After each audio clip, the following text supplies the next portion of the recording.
All right, and we're back with the program once again. It's Gerald Glassford coming right back at you here from the Pop Culture Cosmos. Thank you so much for joining us. Got a special treat for everyone out there today. A special treat indeed. I've got a great guest on this time. He's just, I'll tell you what, when you watch movies as we do here at the Pop Culture Cosmos, there's just so many things that we go ahead and appreciate as far as the movies that are out there. And so many of them that have been done over the past 40 plus years have really just been so much part of our pop culture, and a man who's been part of many of these projects. And as you can see here on Facebook Live on his IMDb page, Back to the Future, Jurassic Park, The Last Starfighter, Jaws, even from the very beginning he was part of, Star Trek II, The Wrath of Khan, so many others. Like I said, over 173 credits IMDb has listed. He's been doing so many things out there that's been such a part of our lives, our culture, our history, and so much more. It is my distinct pleasure to have on a great guest today. It is Kevin Pike. And Kevin, I just truly appreciate you being on the show today. And first off, as someone who loves pop culture, I just truly want to thank you for everything that you've contributed to our lives.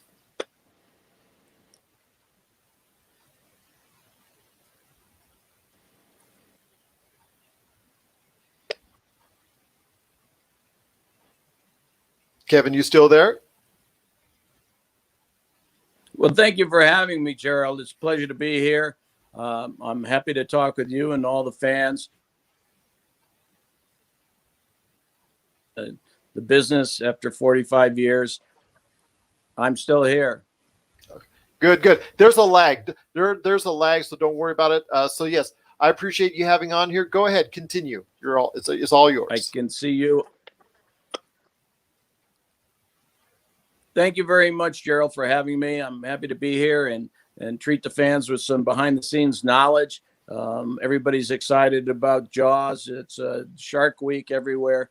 I was fortunate to be involved in it when I was 22 years old, and it launched a career that I never expected. And after 45 years, I look back and I see a lot of gems in the crown, and I'm very happy to have been a contributor. I know the fans really like the movies.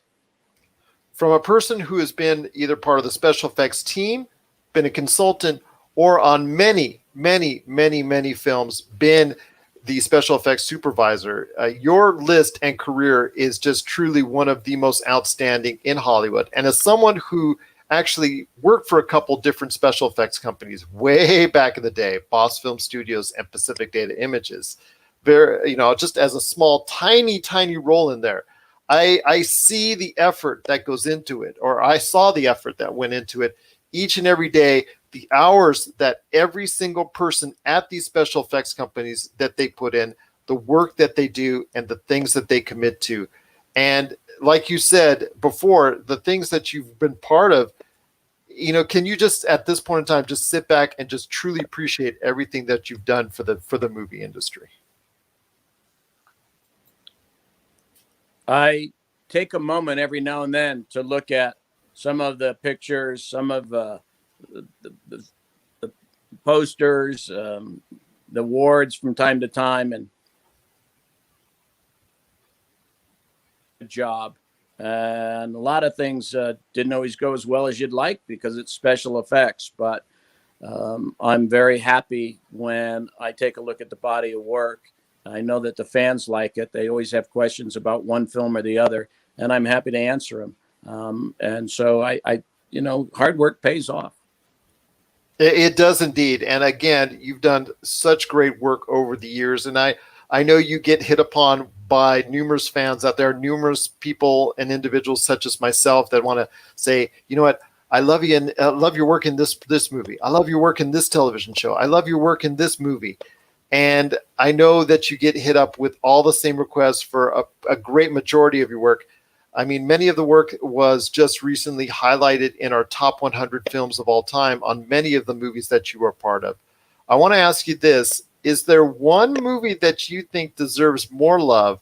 I've got one in mind from your list I want to talk to you about more. But, with all the great films that you've been a part of, is there one that you think deserves a little bit more love than what do you think? Than what it gets from you, or at least the kind of feedback that you're getting. There are three that I feel are really gems that I don't always get questions on, but I really love the way the movie came out, or some lesson I learned, or just the thrill of working with that director.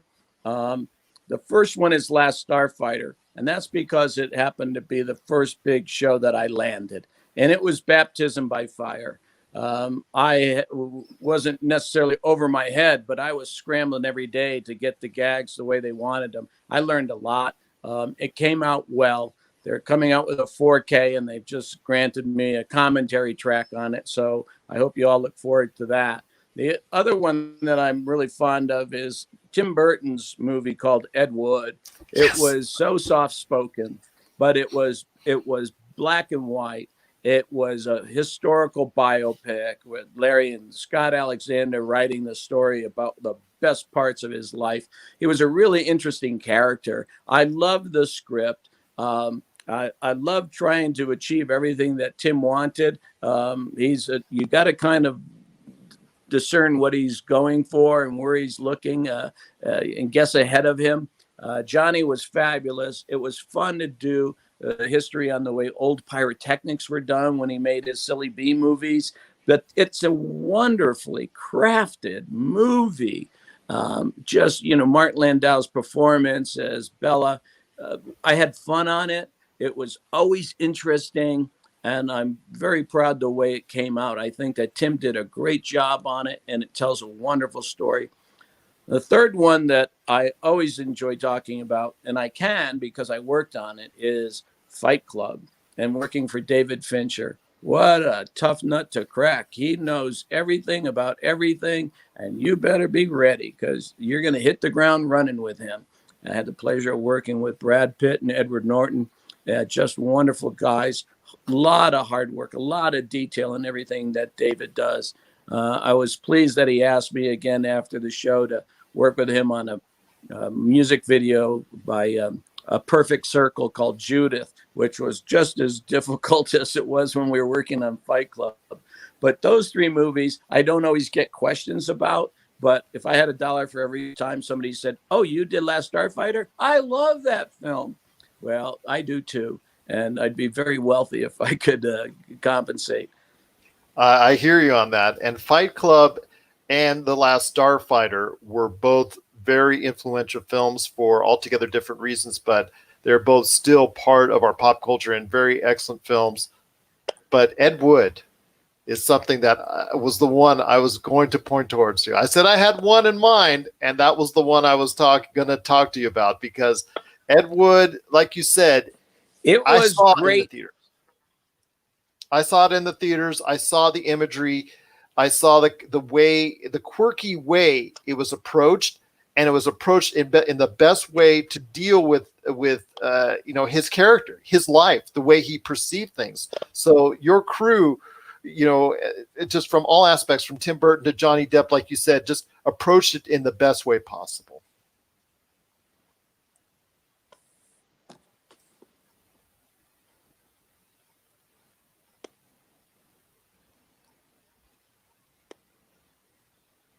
Are you still there, Kevin?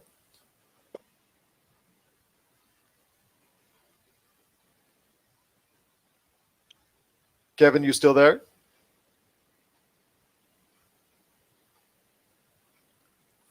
Kevin, are you still there? One of the parts about working on Ed Wood was the fact that you got to study Ed Wood. You got to learn who Ed Wood was. You got to go and watch all of his movies and realize that here's a guy that said, we're going to make the movie. It's like when Johnny says, roll sound. We don't have sound. All right, well, then roll film. It was just that character who Ed Wood was. It was just wonderful to learn about his life. And he just kept doing the best he could to get his films made. And it was a wonderful story. When I first heard the concept about this guy who is a little perverse in his lifestyle, and then they're going to make a movie about him, it was just, then you got Johnny, and then you got Tim, and it all just comes together. I enjoyed working with Corla Pandit. It was just a cast of characters that were so unique, and it was a lot of fun. And I love biopics, and I love learning about this guy. Absolutely. And Martin Landau, who you mentioned earlier, he received an Academy Award for Best Supporting Actor, if I remember correctly, for that role of playing Bela Lugosi. You do. Yes. And it was just such a great pleasure to see that movie in the theaters. I can honestly say I'm one of the few that actually saw that movie in the theaters, so I have a great appreciation for it. Because when you have in the modern era those films that accentuate the black and white experience and do it right, it's truly something not only from a nostalgic standpoint that's wonderful to see, but also an appreciation and homage to what we've seen before. Let's talk about Martin Landau. Here's a veteran that knows everything he needs to know. He took to that character so genuinely. And one of the things that Tim said we're going to do is have this battle with the octopus in this pond.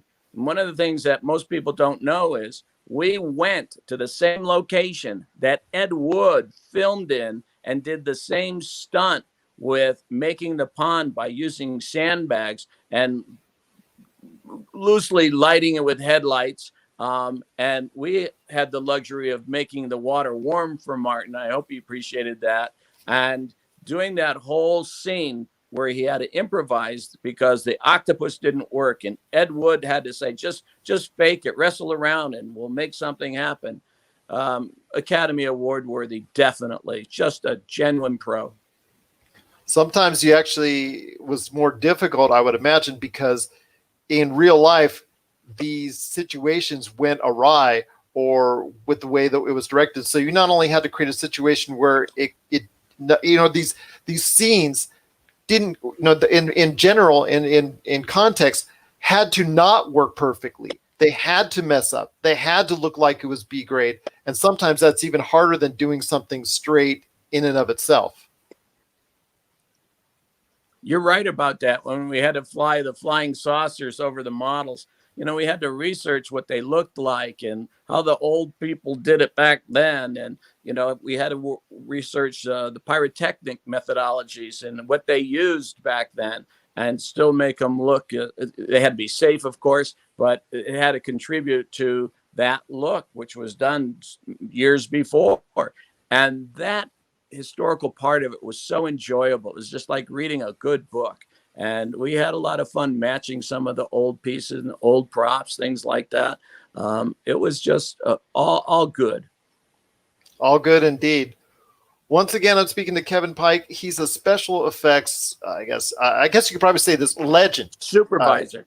Their supervisor, legend, guru, whatever you want to say. He is, again, someone so influential in the world of special effects. And you can check out his entire listing of great films on IMDb today with Kevin Pike. Kevin, including the Emmy Award that you won for Earth 2. Of all the films, when you go there, and that's the first thing that stuck to me, for all the films that you've been a part of, the special recognition that you got for Earth 2, where does that stand as far as your accomplishments in your career?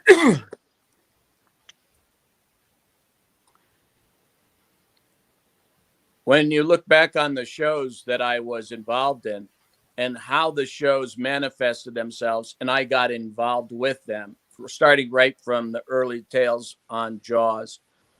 I was working on a show with a supervisor named Roy Arbogast, who had a lot to do with my upbringing and training. And they had an earthquake, and he was on the other side of a freeway that had collapsed, and I was on this side. And I was closer to the shooting schedule, and I ended up running the company for him while they rebuilt sets, and I did the location work. And the first AD took a liking to me, and he said, I have some people coming to the set, and I thought maybe you'd like to talk to him about it. And he told me it's a TV show. And then, ego being nasty, he said, TV, I'm not so sure. I'm, doing features kind of thinking. But I sat down with them, and they said, we're going to go to great locations that can't be seen by life as far as contrails and telephone poles and way out. And they settled on Santa Fe, and they said, we'd like to have you aboard. And we're going to be there for a year. Okay. So we made all the arrangements. I brought my family and my nanny and the cats and everything that we had to do. And I got to work for a year in the town of Santa Fe. And the places that we went for the locations were some of the strangest places in their geography and what their looks were. So it was an unworldly look on it. And 20 episodes in a year. And it was TV. You're prepping a show while you're shooting a show, and you're hanging on to all the insert shots of all the gadgets and the blinking lights and the things that they haven't finished. And that rotation goes all the way through. And then it comes time for holiday break at Christmas time. And they decided they were going to shoot all those little bits and pieces so the editors could cut during the holiday break. It was extremely ambitious. I actually used 167 different workers on some show somewhere in some part in the arc of that series. And when we were done, we were very sad that it did not get picked up. We thought for sure that it would because we had a lot of fan base. And it got nominated for the sound effects, the makeup effects, and the special effects. And I worked in concert with DreamQuest, who was responsible for all the miniatures and a lot of the visual effects pieces. And sure enough, we garnered the award. And I'm very proud to say that I worked on it. And I worked my tail off on it. And every now and then you get some gold. There you go. There you go. And it's well-deserved indeed. And of course, obviously, with the fine things that you've done over your career, you've seen so much in the special effects industry. And like I said, I had a very small part way back in the 90s working on a few films during that period of time. So I can understand just a smidgen of what it was just like for you on a regular basis to work on so many great projects. But before we head on out, I wanted to ask you this. Your thoughts on where the industry is going forward. I mean, you see right now all the major AAA big budget fiascos that are out there, plus also the smaller independent films that can also incorporate a lot of modern technology too. But there's also with the aspect with some of the projects that are out there, like for instance, The Mandalorian, which still uses a lot of practical effects, which traces back so many years to Star Wars and even before that. So I want to hear your thoughts on where you think the industry is going forward.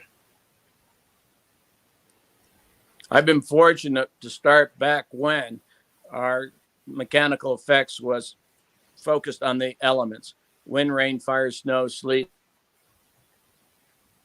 That's pretty much what effects men had to do. We had the other fellas in the prop shop that made custom props that just couldn't be rented or bought. And you learned all of that with your hands. And they had optical effects. They married shots on an optical printer, pulling mats and combining things they photographed that they had to insert, flying saucers, whatever. They had rear screen projection. They had blue screen.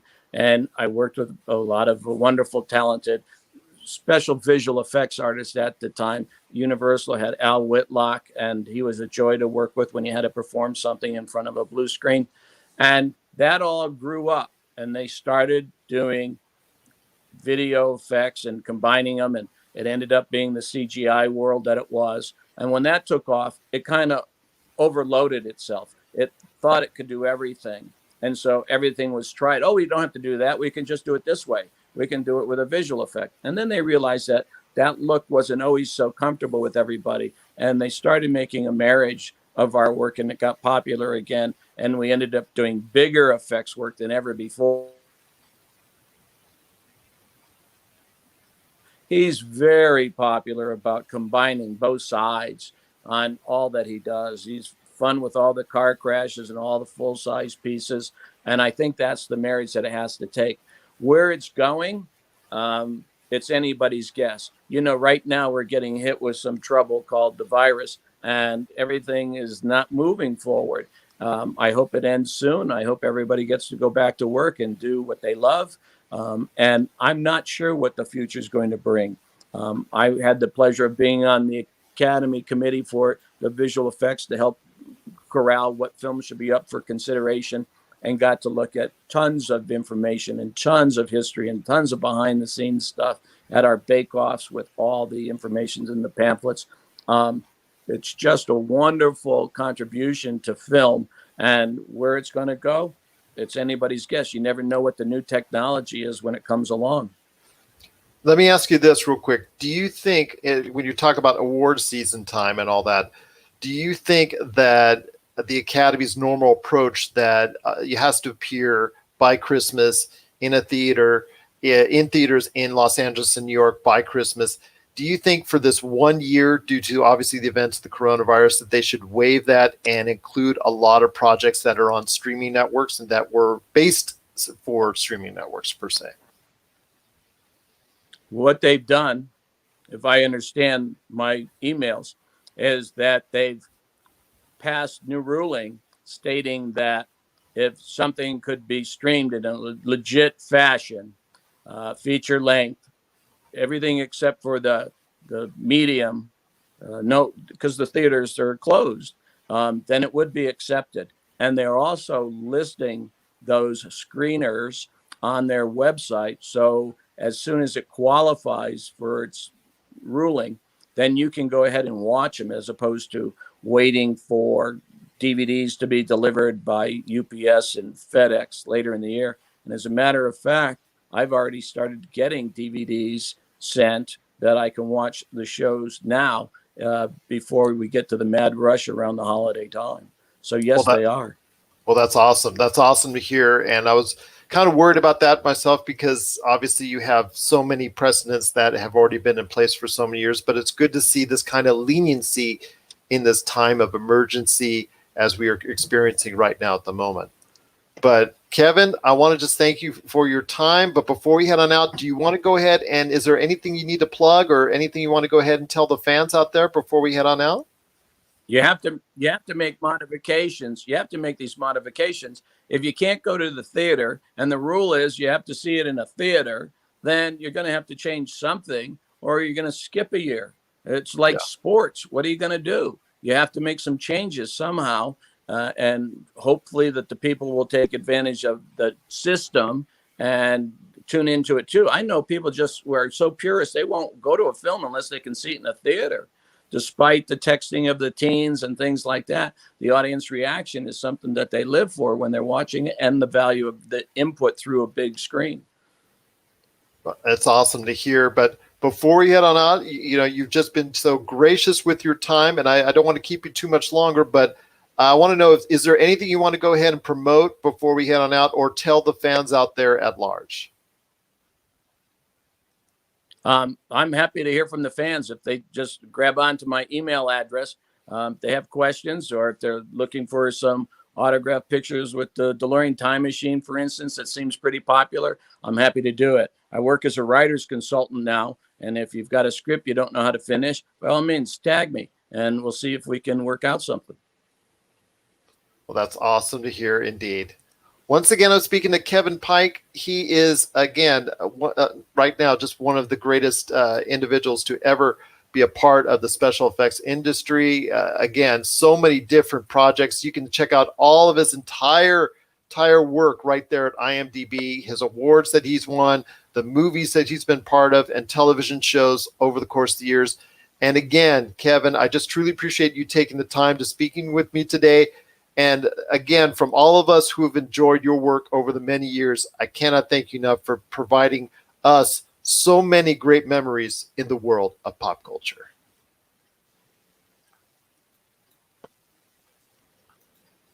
Well, Gerald, I want to thank you very much for having me and having me on Shark Week.